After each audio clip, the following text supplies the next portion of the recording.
Hi, I'm Kat. I'm Arden 13. Welcome to our show, World Tiger. Building Dragon. Today we are continuing with a couple more world-building basics, talking all about mythologies, pantheons, and folklore. Last time we talked a lot about the basics. Today we're going in a little bit of specificity, talking about the myths, the legends, the folklore that adds extra layers of depth to your world. There is a lot to discuss, so let's get started.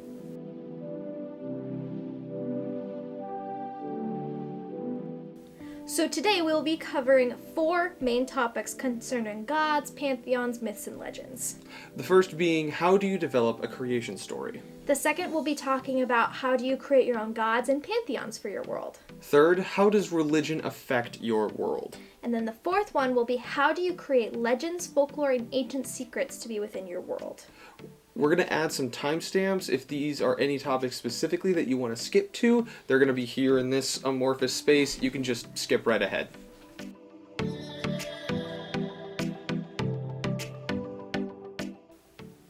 Kat, why don't you start us off? So for our first topic of discussion, we're going to be talking about how you create your own creation story.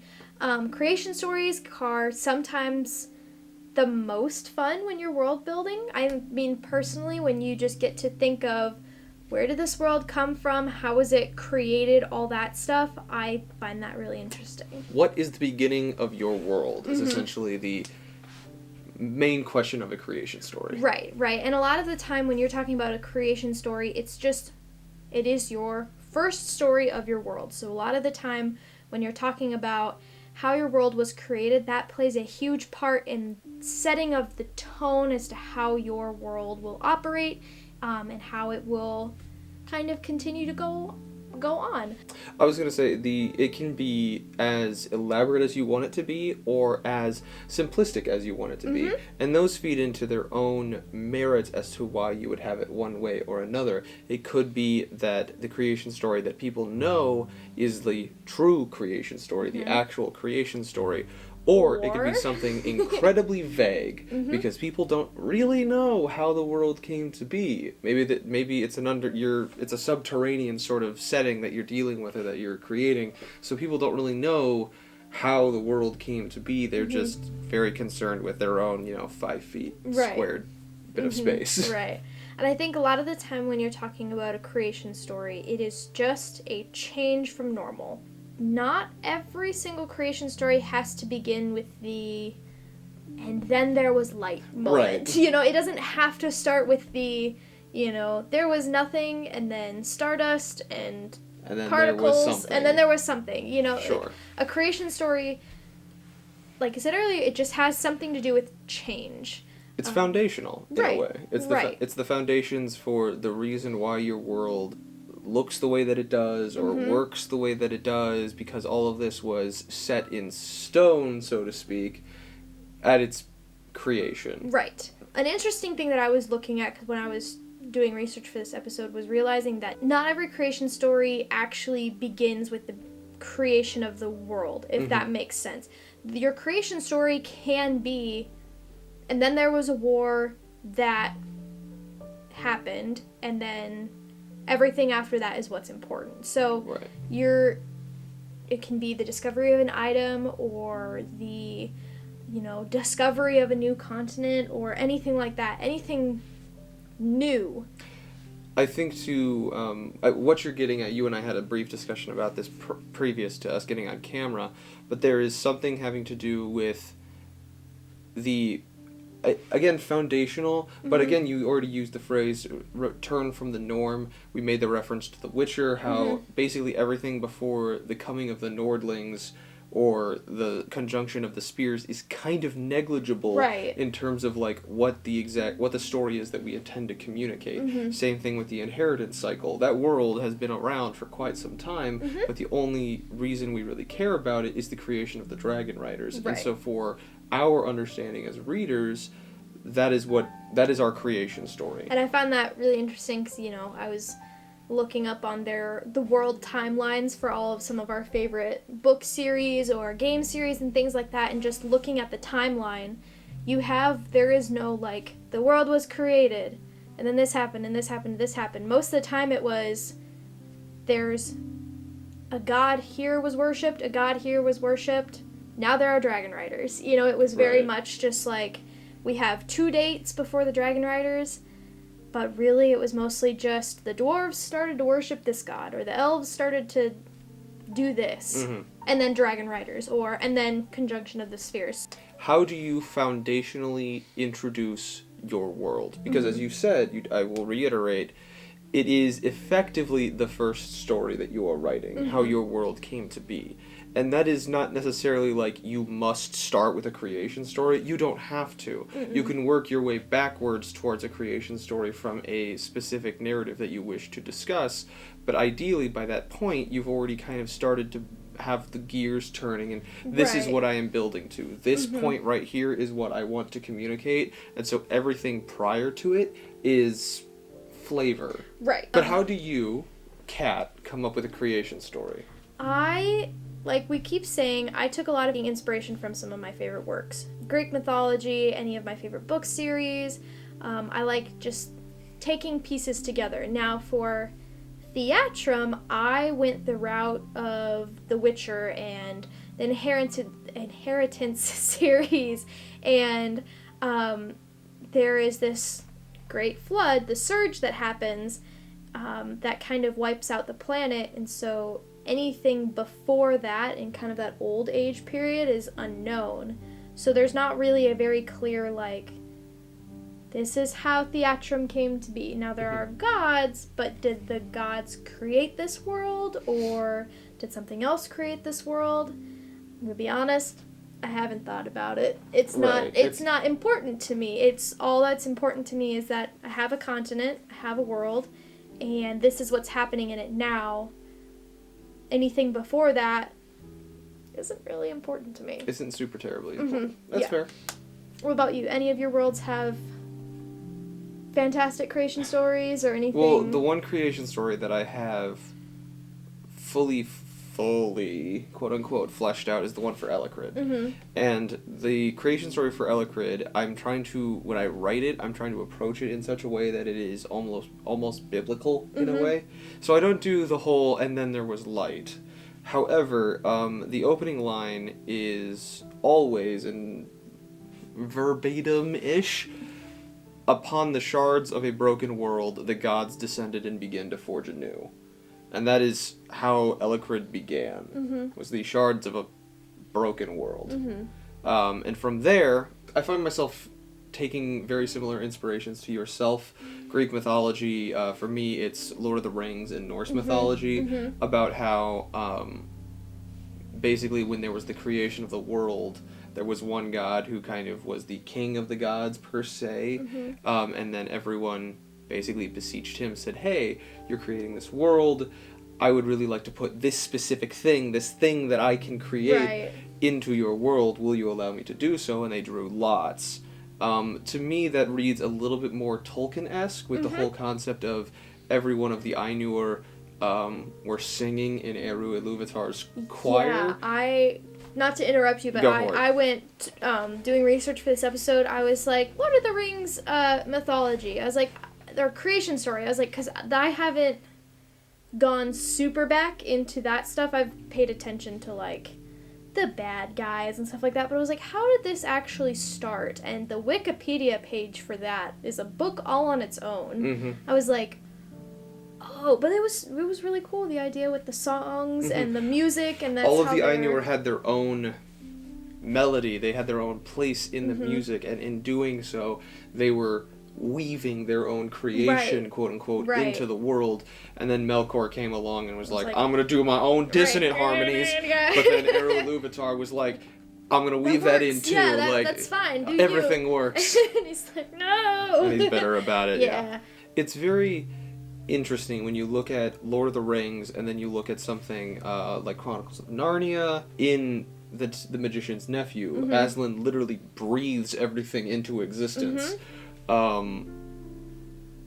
Which is interesting in and of itself, but at the same time, you've got Tolkien who approaches it as the creation of a song, and that song is what creates the world. But those are more of the higher, loftier, ambitious creation stories, I would go so far as to say. You are starting from the beginning, and trying to work your way forward, which is fine, great to do if you are comfortable in doing so. Right. It is not at all a requirement. No.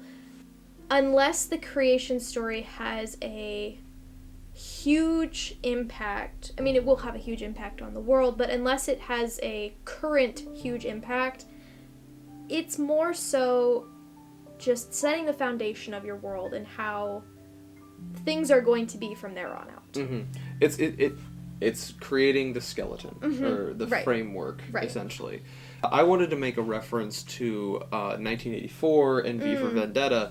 Those are in, not modern, but those are on Earth. Those stories take place on Earth, on a variation therein of Earth, but it is Earth nonetheless, and it still follows in line with the whole concept that we've talked about with the inheritance cycle and the Witcher series, where there is an event, there is an impetus that breaks away from the normality. Right. So what is the creation story of George R.R. Martin? Well, there was this war, and because of this war, society became very insular, very secluded and isolationist, and that's how we started to develop into the society that we are today. Building and branching off from the Judeo-Christian Earth that we know of today, but that is still where we go. That is still the creation story of that situation in and of itself. And that situation lends itself to the full-blown spectacle and scale of the world and story. I think I got the whole thought out. Okay. Starting with an alternate timeline, and this is where I say the alternate timelines can be a little bit easier, is that, like you said earlier, up until a certain point, everything is the same. And then that event happens, there is a great disaster, and now you have to split up all of society into 12 different districts and, all this stuff. Like 13, well... but, it just...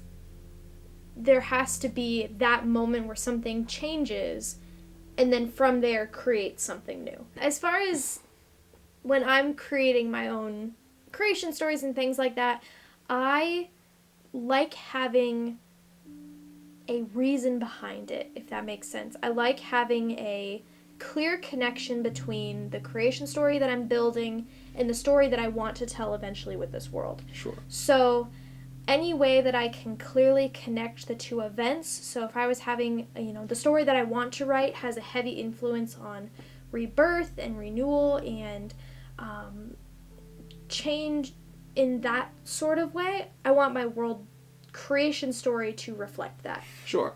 Just similar themes tracking. Right. I think having a similar story throughout the entire world to help establish and firmly create the story that I want to tell, I just prefer to do that. If I'm creating a world and I can't clearly come up with a reason for the world to be created, I can't come up with that, how it got there, then I'll usually start with a big change or a big event, a war, finding a new continent, people coming through a portal from a different world, something like that. Something casual, Something casual, just so that I have a clear event that will change the world, that everybody will recognize.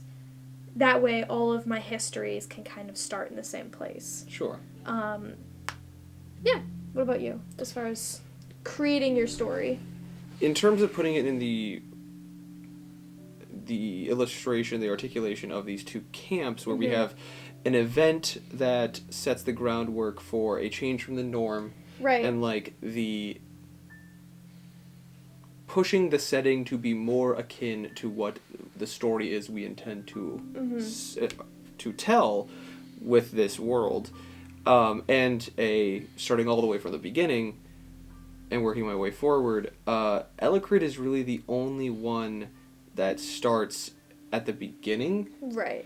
But more or less, the reason for that creation story is to set the foundations for the modern era.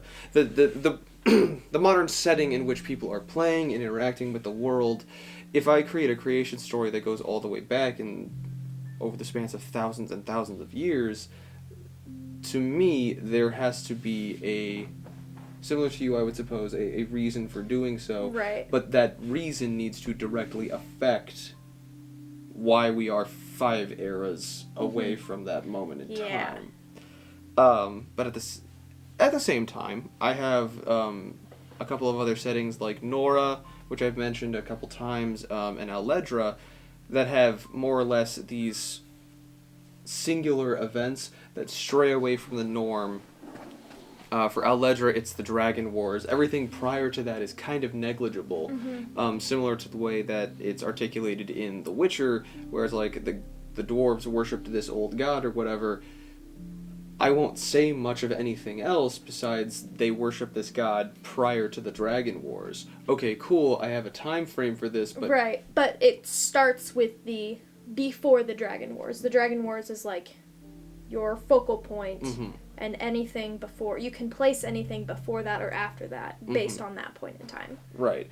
And of course you can make allusions to, well, this house has been in charge or had power since before this time as well, which is fine for, like, layers of world building in and of itself regionally, but to be frankly honest, we don't need to know about when this society discovered and centralized irrigation. That's not imperative to understand the story that you're trying to tell. But at the same time, with Nora, everything prior to the Fangblades, negligible.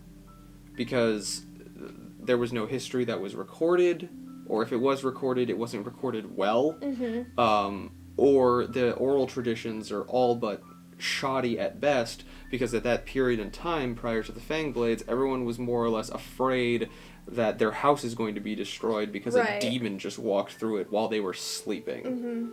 That can also feed into a couple of other moments of world building that is actually going to be covered in the next video. So that's fine. I will leave it at that. Right. But I kind of teeter between the two. I think I'm more inclined to use the second camp rather than starting exactly from scratch. I don't know, what are your feelings? Because my feelings are, I enjoy starting from scratch when I have, like, a really solid idea. Right. Like, the line descends upon the shards of a broken world and begins to forge anew. That's what spawned the creation story. That's where it started. What are your thoughts about that specific style? I think that, like I said, it can be useful. It can be really cool to develop that. You make it matter if it matters to you. Right. I think also the thing about the long form, or the Genesis form creation story is that it is more or less why the creation story of, say, Lord of the Rings and Arda specifically, why that creation story is fairly important, not necessarily to whether or not you're going to enjoy the Lord of the Rings or not, but to the world itself, is because in that creation story it goes through, same thing with the Greek creation story, who all is what god, what their domain is, who they are related to, what their relationship with each other is, and that in and of itself more or less doesn't... It serves the world building of your setting perfectly, but also kind of serves a much greater purpose. Right. Because from this creation story, you can stem off, I think I'm getting the thought back, you can start to branch off and create these different myths and legends and folklore and stuff, but you can go forward with the understanding that whenever I reference Zeus and Hera, you know who they are. Right. You know their relationship, so you know why Hera is so mad at Hercules. Right. You know where they've been, you know where they've been, done. You know you know how they were born, you know where they were at this event, you know what side of the war they were on, or what have you. You have a familiarity with them so that they can play their role in the story that you're actually trying to tell. You don't have to sit there when you're reading about Hercules or whatever and figure out, like, and this is why Hera doesn't like Zeus, and like the list. You spare yourself from the Homeric similes. Yes. Of the Odyssey and the Iliad, of like where they have to explain so much detail right. about not necessarily exposition of trying to go back and say who is Hera, who is Zeus, but like yes, that is it. Right. Because it's almost like watching the Marvel movies at this point. We don't have to figure out or decide, put together comic books, really. We don't have to, we're on a breakthrough. Right. It's a breakthrough. We don't have to go through and be like, oh, well, who is Superman? What is he all about? Like, there's so much back catalog and information about Superman and about his creation story, his origin story. You're solid. Right. You know where he's been, what he has done. So at any point when you see that blue Boy Scout, you know exactly who you're dealing with. Wrapping this back up, if you are creating your world and you know that you're going to have, in your creation story, you know that you're going to have a lot of callbacks to this specific event, then I definitely think you should flesh it out a lot and have a very clear, and then the god of chaos just popped out of nowhere, then the goddess of earth popped out of nowhere, and they started doing things. I think this is a good segue into our next topic of discussion, because if you take the time in your creation story to really detail out the gods, if there is pantheons or a pantheon of gods, then moving forward when people interact with those gods or interact with the people who worship those gods, you know exactly what the stories say, what the myths say about those gods, and necessarily the reason behind why they do what they do. Right.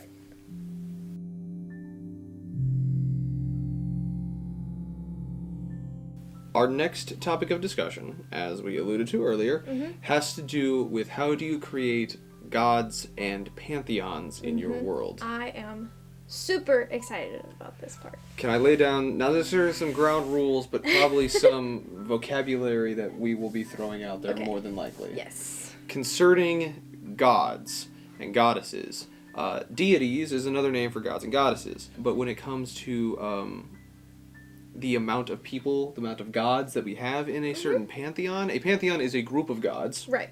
Two kind of forms of pantheons. We have monotheistic pantheons and polytheistic pantheons. The thing about a monotheistic pantheon is really pantheon shouldn't be on the end of that because a monotheistic faith or religion deals with one god, one deity. Mono being one, theistic being faith. Polytheistic meaning multiple gods. These are your Norse pantheons, your Greek pantheons, your Egyptian pantheons, whereas the monotheistic is more or less the Judeo-Christian style of things. The red god, R'hllor from A World of Ice and Fire, if you prefer. So, the last thing that we need to talk about in terms of foundational would be domains. And domains and portfolios, whenever we mention that, we're more or less referring to what the god is the god of. What they represent. What they represent, what they have dominion over. Right. I think that's pretty much it. Yeah. So go for it. So when you are talking about how do you create your own gods or how do you create your own pantheon, I think it's really important to start off with figuring out what would be so important in your world that the people of your world would have to develop or create a god to worship in favor of that domain. What is so representative, what is so prevalent in your society, in your culture, that somebody would go so far as to say there is a god that oversees this. Right. Some entity that has power and influence over this concept or this thing. That you can then personify, I guess, into a deity and from their worship or religion, whatever comes next. Pay homage to so on and so forth. Right. I think that when I was talking about creating gods for Theatrum, I had way too much fun with it because that is something that was probably one of the parts I was most excited to do, was to create the gods of Theatrum. As far as domains, I kind of made it easier on myself, and I followed the D&D 5e, the 8 domains that they have for clerics, and I kind of just built from there. Because I think that they encompass a lot. You've got pretty much all the categories are filled out when you follow that. Sure. However, there can be, you don't have to follow that lead. You can, again, just figure out what is so important to the people of your world that they create a god over it. For me, one of my favorite things when it comes to talking about gods and goddesses, I draw a lot of inspiration from the Greek pantheon. I've more classical cultures pantheons, definitely Greek and Roman, a lot of Norse thrown in there as well, and then a little bit of Egyptian. It's just the fact that I stayed very much in my research as a young person in the Aegean Sea area, Mediterranean area. One of the things that I think is very interesting is that the Etruscan people of Italy, a more or less ancient culture that is relevant today, but it was more or less assimilated into Roman society when the Romans took over and the Latins took over. But the Etruscans, one of the things that they did go so far as to do when it's like, oh, we have this thing that there's clearly a god of because it is such a prevalent part of our culture, is they just took the word that meant like road and they capitalized it to make it a god. A god. That is a thing that they did. They just capitalized the word. I love that. That was, when I found out about that, that was one of the most interesting things that I got stuck on. But I took a lot of inspiration from them. And there's a lot of splitting off and branching that I've done over the past few years to try to like diversify things. I think starting with the domains was a very good idea, but you also get that in specifically looking at the Greek pantheon, because you've got Zeus, who's the king of the gods and god of the skies and lightning and storms. Cool, there's a domain. Right. You've got the god of handicrafts, Hephaestus, tomato. Right. That's in and of itself a domain. The god of war, the goddess of love, all of these things are so relevant to every culture, to be frankly honest, that to see a representation of them, or a version of them, an aspect of that representation across so many different cultures, says a lot to how you build your world. Right. And there's taking reference from the physical world, from the real world, is probably the best you can do. Taking inspiration from maybe some of your favorite myths or legends, or maybe even, you don't even have to be taking inspiration from your favorite god in a different pantheon. It could be a favorite hero from one of your stories and just making a god surrounding that character or what their domain would be. Taking inspiration, that way you don't have to come up with an entire pantheon. And that's the other thing.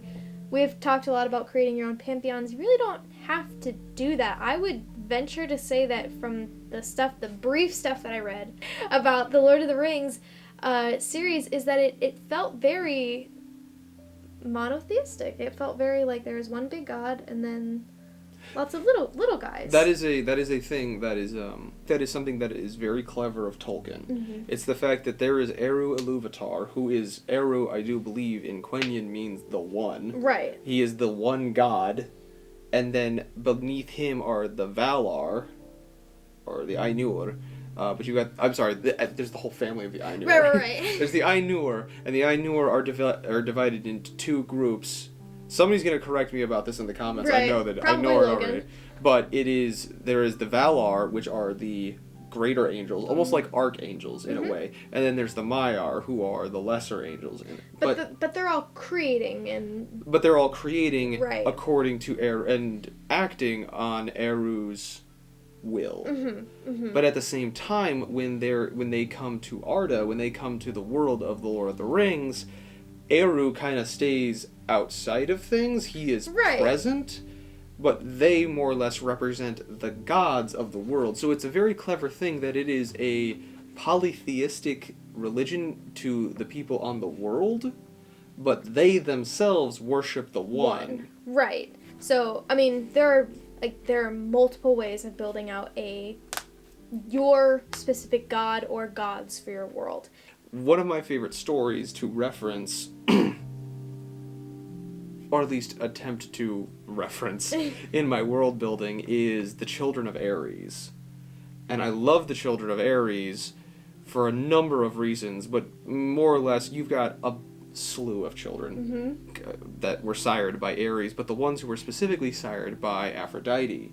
And you've got Eros, which everyone knows about, the god of love, shooting people with arrows and all that craziness.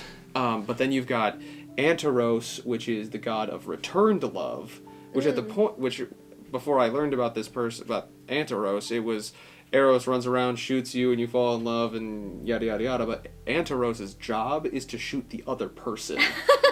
I didn't know that was a thing. That is a thing. I love and that. I apologize because I might be breaching a little bit more into the Roman versions of these characters, but that is what is more prevalent in my mind. But then, one thing that I didn't also realize as sons of Ares, or children of Ares, are Phobos and Deimos, who are the gods of fear and dread. Having that connection from love, the fear of unrequited love, but also the fear of war. And one leads into the other. Deimos, dread, is always following Phobos. And that was something that I thought was really cool. Like and that. I love the way that the Greek pantheon splits itself, because you've got the 12 Olympians. Those are your general basic umbrella domains, but then you get into like the real weird stuff. ones. Right. Like you've got the god of dreams, the god of nightmares, the god of sleep, all three of them working together in tandem with each other, and then you got Phobos and Deimos, and the list just goes on. And again, going back to what I said earlier, Phobos, the god of fear, phobia. Right. They literally just capitalize the word fear. That's his name. That's the name of a god. And I think that kind of leads into the idea of, you can have, when you're developing your pantheon, you can make them as niche as you want or as broad as you want. And you don't have to build out this huge pantheon, because when you think Greek pantheon, you think the 12. And then it kind of ends there for most people. And then you kind of start to dig, and you kind of move through, and you realize it is a huge family that you can kind of like pick through and decide maybe like, oh, I really like that god of fear and that god of dread and how they work together. I'm going to throw that into my world too. Something that I found really interesting when doing my research for Theatrum was thinking about, why is it in Egyptian mythology, is it that the idea of these animals is so strong? They have humanoid bodies, animal heads. Right. And I think that very briefly through looking through it was that most of the time when an animal is linked to a deity, it is because that animal is important or representative of that domain, and it's a major part of society. And I immediately, when I was about to reference a god, and it poofed out of my brain, the one with the crocodile head. Sawback. Yes. Because crocodiles are kind of a big issue on the Nile. They're just everywhere. They're everywhere. That would be represented. You would never see a crocodile deity in a Norse pantheon. That doesn't work. There are no crocodiles up there. There are no crocodiles up there. So I think that if you decide to add animals or have them, because most of the time a certain animal is linked to a god. I know that Hera's would be a peacock, and Artemis is hers is a deer, right? The doe is attributed to Artemis, if I remember correctly, but then you've got other referring to birds. You've got Ares, who has vultures. Odin has ravens. Right. And I know Athena's got owls. Athena has owls, and I think Odin also has owls. I think so too. I just know Hunin and Munin are his special little ravens that run around and see everything and report back to him. Yep. Also great.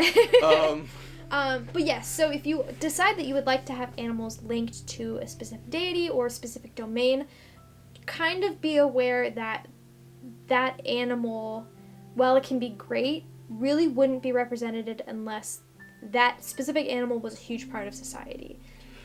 Or it is so prevalent in the area which that faith has come from. So one of the things that I really appreciate about your thinking with the Ibis and Thoth, and then I can only remember... Sondominal, open up! Oben, thank you, is one thing to potentially consider. Around Rome, there was a huge problem in its very earliest days, prior to the Republic, still in the Age of Kings, technically before the Age of Kings.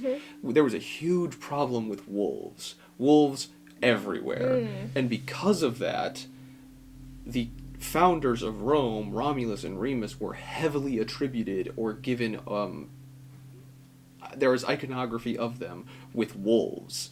Because they were like... Oh, yeah. Because, now the dots are clicking. Yeah, because, I mean, obviously there's the whole, like, story of them being suckled at the teat of the Capitoline wolf, and she is, like, there are cults who worship her as a god. Like, that is a thing. But, as you go farther north, wolves are not exactly the best example, but, like, the dominion of the widespread wolf becomes lesser the farther away from that territory that you go. So you have the issue of, like, the ibis being more native to warmer climates, or even Sobek with a crocodile. That is a very specific, like, region. You're not going to find those in Rome. No. However, it's the where did this god come from? What culture initially created this god? And how did it become so relevant to beat out other deities and gods to the place of prominence, despite the fact that Sondominel might be a little bit more temperate, chilly at times, not really the territory to house an ibis or a more arid climate native bird. But how did we get there now? Right. Which is also something fun to explore. And that was a complete and utter tangent, and I apologize. That's okay. I liked what you were saying there. I think that when you mentioned cult, that made me think of another thing that I wanted to add as far as gods and pantheons, before we go on to how religion would really affect the world. So when talking about creating your gods and your pantheon for your world, good gods from one race's pantheon may be bad ones in another.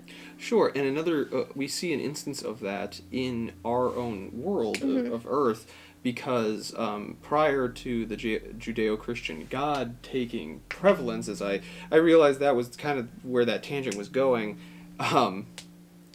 gods like Baal and Tiamat all became demonified, vilified, and demonized. Demonized, and vilified. There we go. Demonized and vilified. We got there. Demonized and vilified to the point where they have very different... They are seen very differently from the people that used to worship them. Right. I think one thing that I wrote down, specifically kind of in relation to Theatrum, is that, like, when you're building out... Maybe you're building out a drow pantheon. They're not really going to have a sun god. No, not at all. But if they did, he would probably kind of be a bad guy. Right. So it's one of those where I really enjoy building different pantheons for different types of people in my world, because it creates more layers, and it creates this almost like, what is the truth, and are they really as evil as this group says they are, or are they just different from what they believe in? How have their views and the people that worship this god shaped how the rest of the world sees that god? And that kind of leads into the importance of religion in your world.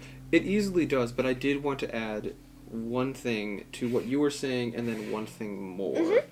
One thing that's really fun when you're coming up with your own pantheons and your own gods is kind of what we've just been talking about, and it's a layering thing, because you can come up with an idea for a god and be like, this is what this god is about, I like this god, this is their whole fucking story, we have all this information, yada yada yada, but how does another culture see them? Exactly. And that is a really, really, really cool dynamic.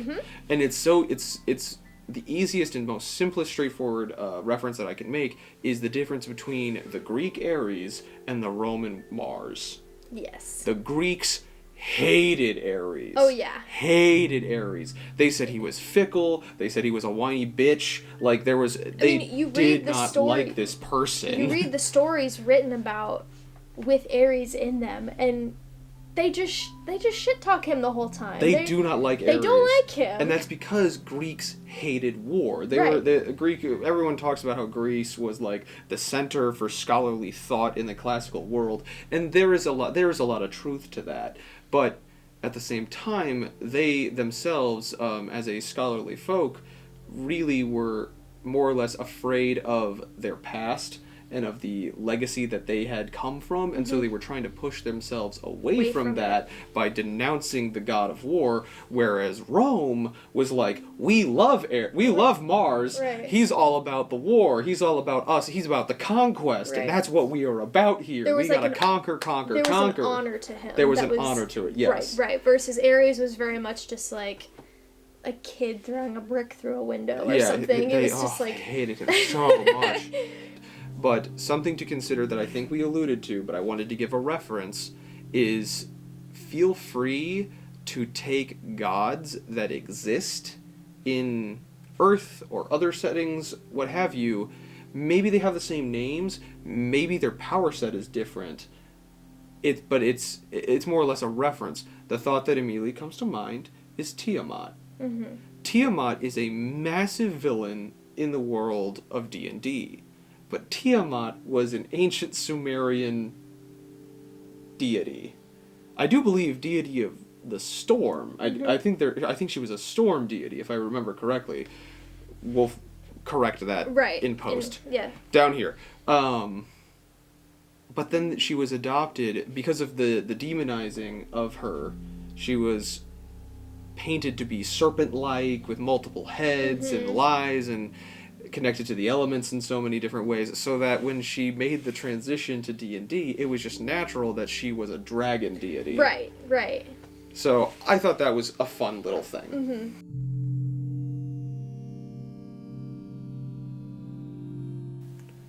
So next we're going to be talking about the importance of religion within your world. Sure. So this can be a very simple, there are gods in my world, some people worship them, some people don't. And you can leave it at that. Or you can go into it. You can go super deep into it. Which is a lot of what I like to do, is just take a topic and then run with it. So something when you're talking about the importance of religion, you get to talk about, how are each of these gods worshipped. In that sense, when you're trying to figure out how they're worshipped, sometimes that can intrude on other people's beliefs and things like that. So you kind of have to figure out if the gods play a huge role in your world, and if they do, how big, how small. All these questions as far as how does this affect your world. Right. And I think I want to make a slight caveat to your opening statement. It's the fact that you can definitely say yes or no, they are important or they're not important. But at the same time, if they are important, then oftentimes, more than likely than not, a lot of writers and a lot of people, if there is religion or faith in their world, it is a very deep-rooted cultural thing. Right. I look at the Song of Ice and Fire with the Faith of the Seven. That is a huge thing, and it caused so many issues for so many different people.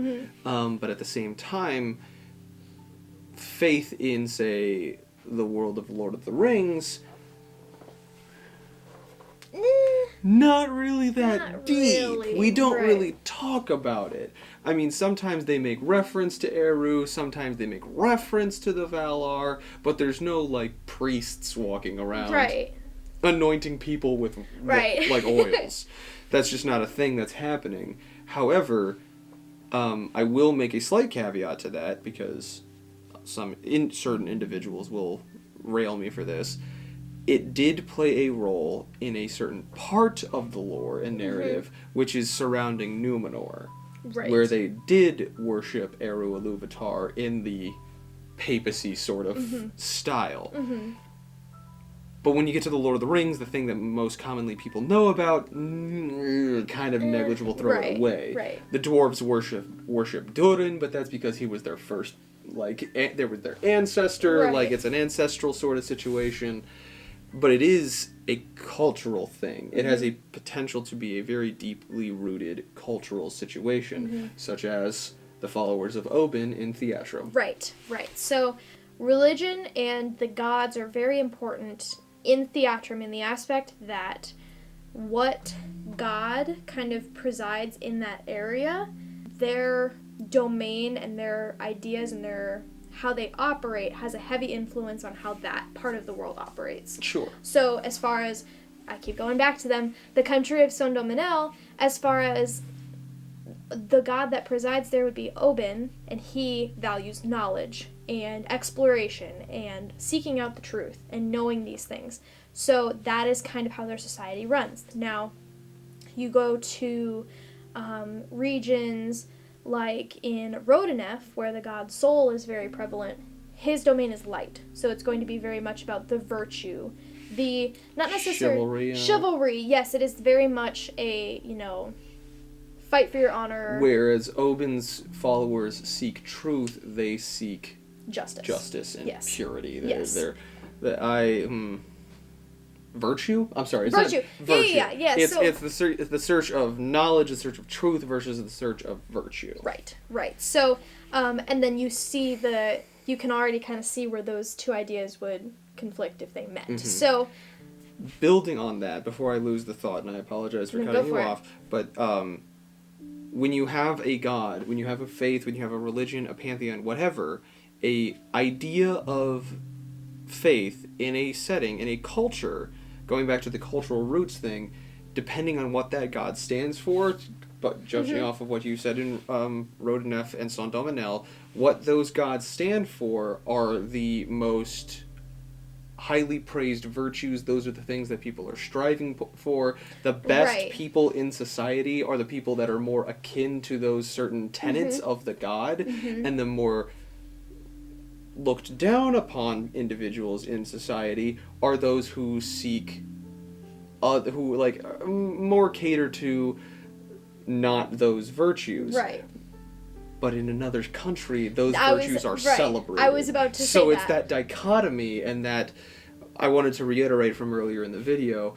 What one faith believes and glorifies, another may demonize. Right. And that is a really, really fun dynamic. And that happens all the time in my world, especially, because the 8, it's even, so one god will mirror the other, but in a different way. Sure. So as far as Obin is concerned, his is all about seeking knowledge and finding it out and learning about it and sharing that knowledge. Rayen, the goddess of trickery, hers is more about, yes, gaining knowledge, but keeping it to yourself and keeping that knowledge secure and safe and secret. Knowledge is power in its own way. It's leverage. Exactly. So it's one of those where if you have a follower of Obin meet with a follower of Rayen, it is a, well, why won't you tell me? I want to know. It's like, it is why a philosophical do you want to know? Battle of right. the It wills. is like, why do you feel like you deserve to know what I'm thinking? And it's a very conflicting idea. So, religion can play a huge role in how people within your world operate. Because in my world, like I said, religion is the gods are very prevalent, and how people operate is even if they don't actually think that they are worshipping or following after a god, just how their society is built is in an essence following a god. Absolutely. And in your setting, you can have religion and faith play a very minor role. At this moment, I want to relate back to George Orwell's 1984. Religion doesn't exist. Right. Your God is Big Brother. That is it. Right. That is all. And that's fine to say that somebody's faith is in not necessarily a deity, a literal deity, but almost like a deified concept, an idea. Right. Which verges back to the very earliest creations of deities, going back to my reference to the Etruscans, of literally just capitalizing the word. Right. And making that a god in and of itself. I still can't get over that. I think that's fantastic. It's so funny to me! The classical world is so interesting. But if I may also comment on my own experience and something that I've done, in Elicrid there is the country of Mesamine. And Mesamine is one of my favorite creations in Elicrid, and I just wish that people would spend a little bit more time getting in there so I could explore it more. We were there for That's not me a being while. bitter. That is not me being bitter. I am just saying there was a lot going on, and I like thinking about Mesamine. Mesamine hurt me last time I was there. I don't want to go back. Okay, Mesamine didn't hurt you, so a person did. Anyway, in Mesamine, their faith, their religion... Now, Mesamine, to kind of give a context in terms of the cultural structure, the hierarchical structure, is it is a series of tribes of essentially warlords, similar to Bedouin tribes, who have kind of like settled down in various places and come together for a specific purpose. They're very militaristic. Military is a part of their society. It's similar to Spartans, where each member of society has to serve a military sentence, whether you are male or female. But no matter what your gender is, you are always trained to fight and to defend home and queen and country. There whatever. you go. Home and hearth. Right. But concerning their religion, they do have a organized faith, but they only have 3 gods, and then they have this 4th little thing that I will explain in a second. Actually, I'll explain it right now. The 4th thing is the ascension of lords. Basically, their whole ideology is that when a lord, a red lord, there's a whole lot of that goes into that, when a red lord, a leader of a tribe or a section of Mesamine dies, they are deified in a way, similar to the pharaohs of ancient Egypt. Oh, yeah. But there are 3 gods that they have otherwise. I will not recite their names off the top of my head, although I'm pretty sure I have them. Effectively, their 3 aspects, the 3 domains that they have, are death, war, and victory. Yep. They do not have a god of light. They do not have a god of the Love. oceans, the god of love. That does not exist. There is war, there is death, and there is victory. There is nothing else. And that is very much, that reflects very much their culture. They do not have a god of defeat, they have a god of victory, because they only see victory. Right. And when they suffer a defeat, that in their own ideology and mentality is a victory in and of itself, because they have learned from that defeat, and therefore their victory is assured in the next round. Death is inevitable. They may have immortals running around here and there, but death is an inevitability for one reason or another. Right. And then there is war. There is always war. There is always another battle to be won. There is war and war has many stages. There is the battlefield. There is the dining room table. There is always war. There is always a war. I think that's, especially with Mesovyme, I think that really plays into, like, what do they find important? And so when you're talking about, like, what regions... Because war, death, and victory, you know, another continent or another country or another religion looking at that would say... Barbaric. Like, that is... That is barbarisy. That is awful. You know, but... Barbaracy? Heresy, barbary. There it is. We are getting our words mixed up. We're making new words. We're like Shakespeare out here. Do you have anything else that you wanted to add about cults? Not really. I think I covered it all about just the idea that most of the time their beliefs or what they worship or what they're doing is very specific. When it comes to cults, it's either very extreme or very specific. It's not going to be a broad idea when it comes to cults. I guess I have one last thing about cults, and I find it very interesting when you look at the ancient world again. They didn't have churches to Zeus; they had temples. But then to some of the lesser deities, they had shrines, or one thing that I recall very vividly is the cult of Bacchus. The cult of Dionysus, effectively. Yeah. And how that has... We, in a Judeo-Christian society, vilify those things. Cults are generally vilified. Right. But that is also something that you can change and modify in your setting, because the cult of Bacchus is literally just a group of people that specifically worship Bacchus. They, like, may pay homage to, like, other members of the Olympians and the Pantheon on Olympus, but Bacchus is their dude. Right. That is all they do. And I think that is something to be explored in cults, and you already mentioned it, it is the specificity that defines the cult. They don't necessarily have to all be about sacrificing virgins and babies. Right. They could just be about getting drunk and having getting a good drunk time. and YOLO. Yeah. Oh, I was going to talk about... Actually, that brings up a good point. Really quick, when it comes to talking about the worship or the paying respect to a god, unless you are a craftsman, you're not really going to care too much about Hephaestus. Right. It's just not... You're not really going to care. If you don't really live near the ocean, you're not really going to care about Poseidon. So just having these little moments for your world building to show that, yes, the gods are still alive and well, and they're still a big part of the world. It's just in these small little ways. Sure.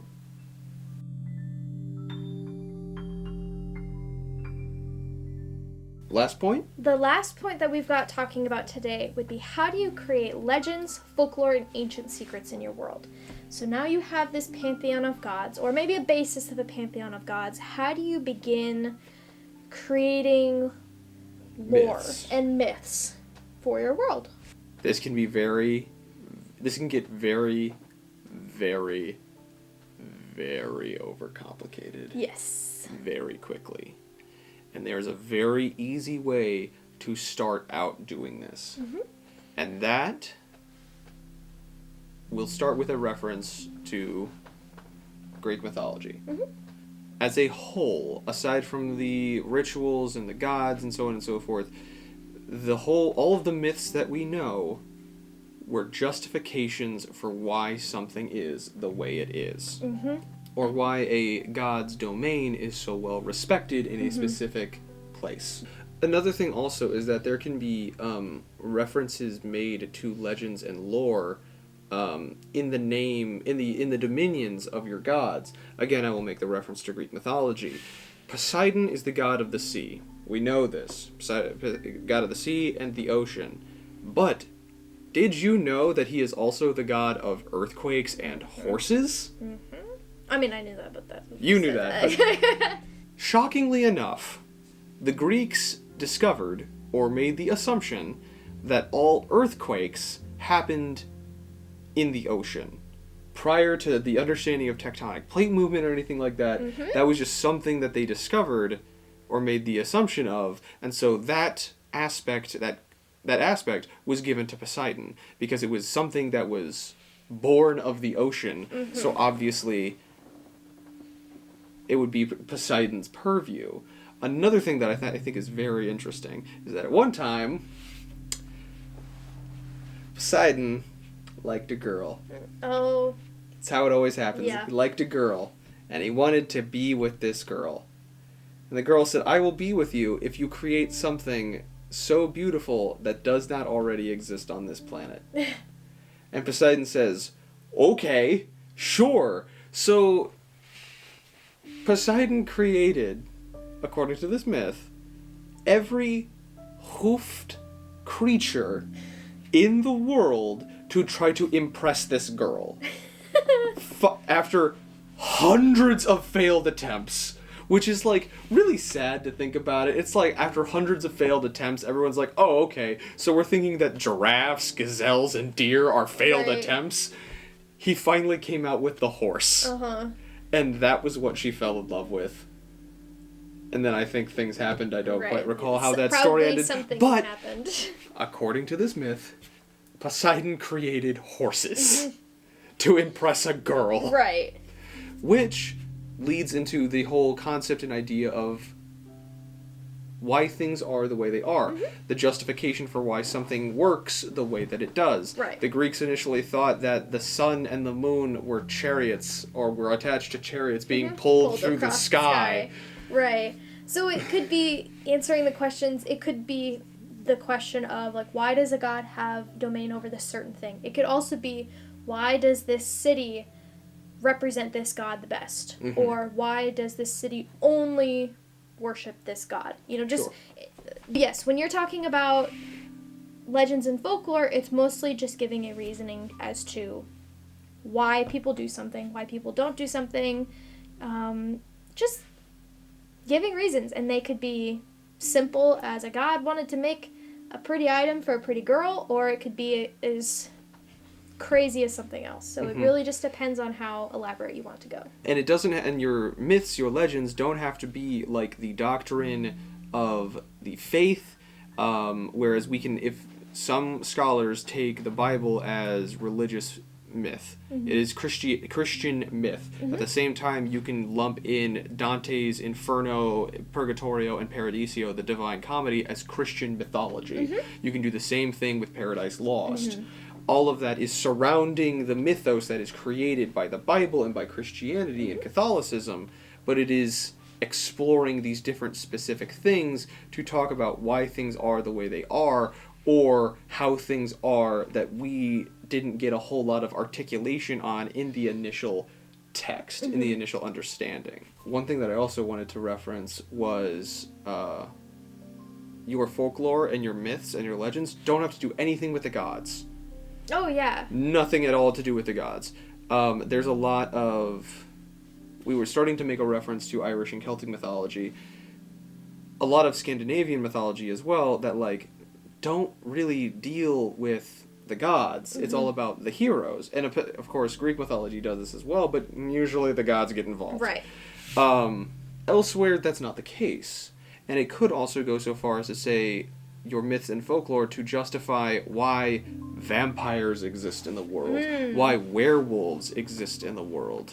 The Witcher, the books of The Witcher, take fairy tales that we all kind of commonly know and twist them, put them on their heads. Right. But again, those are folkloric myths in and of themselves because they're told as stories from somebody else's perspective. Some things are omitted, some things are embellished. Folklore and myth can be a wonderful way to just really start building out the lore. As you said earlier, the extra layers. Right. Things that people can get attached to and connect with. In Hiatus, I haven't talked at all about Hiatus, and that's fine. But there are werewolves in Hiatus. And specifically on one of the continents, there is this massive tower.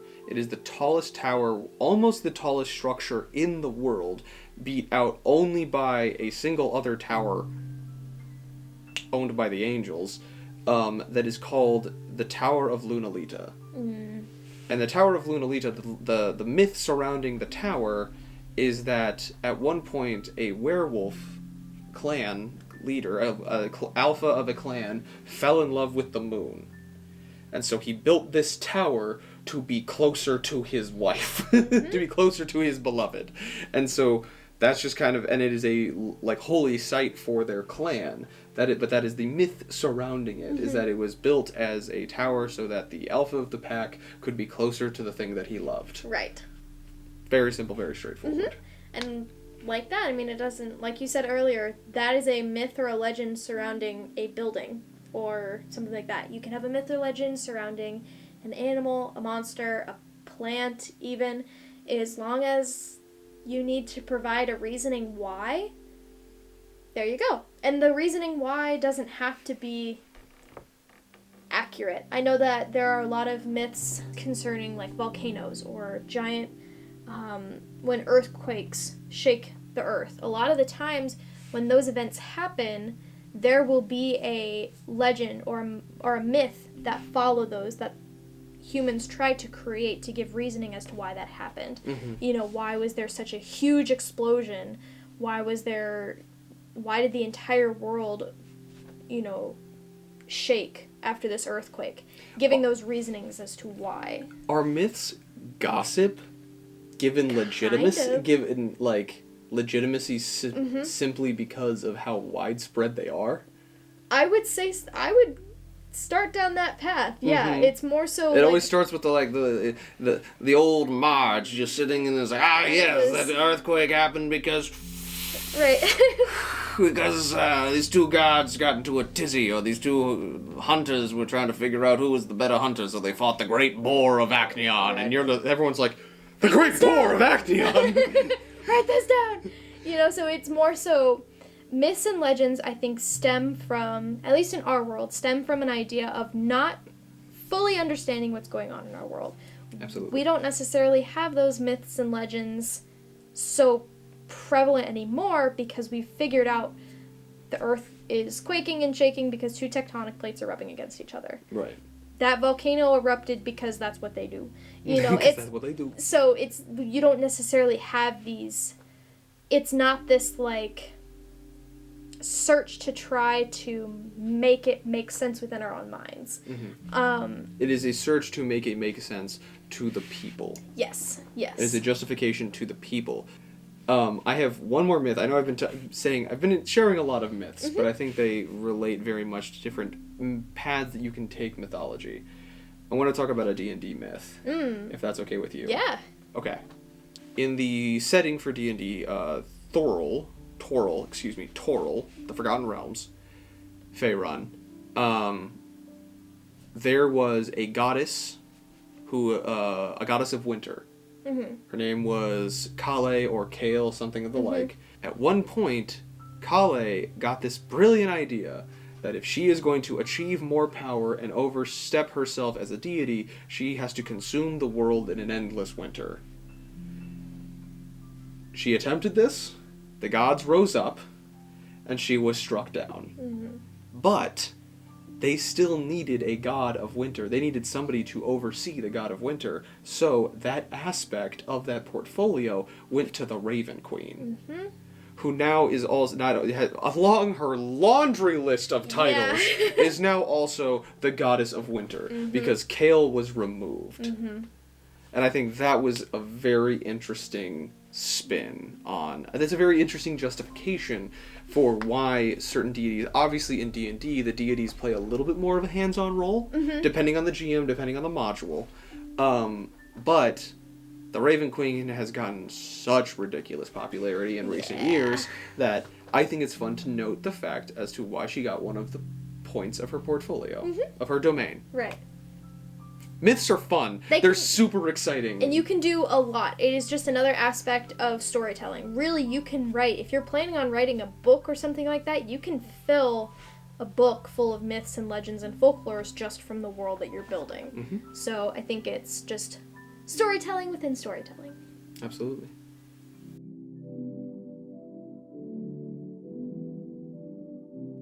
So, we went over a lot of things today, so I think it would be a good idea to kind of wrap it all up with a couple of the main points that we talked about. Yes. So, first thing that we talked about was developing your creation story. This just means, where does everything begin? This is the first story, so what meaning does it bring to your world? And what foundational themes and aspects do you want to be relevant in the narrative that you're telling presently?